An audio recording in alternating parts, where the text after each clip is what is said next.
So yan, dapat umiikot siya ng spin dry ngayon, pero yung gumagana ngayon dyan yung kanyang drain motor, hindi umiikot yung spin dry. Yan. So kaya na pa siya drain ng water kahit na wala ng tubig. Okay. Then sinubukan ko na rin na hugutin to yung sa water sensor na hose. Nanugot ko rin ngayon kanina, so same, ganun din ang nangyayari.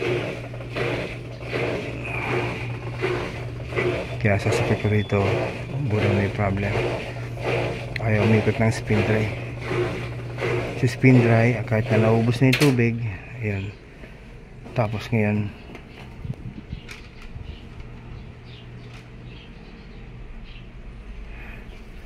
tapos after nagtadaan siya, ayan, namatay siya.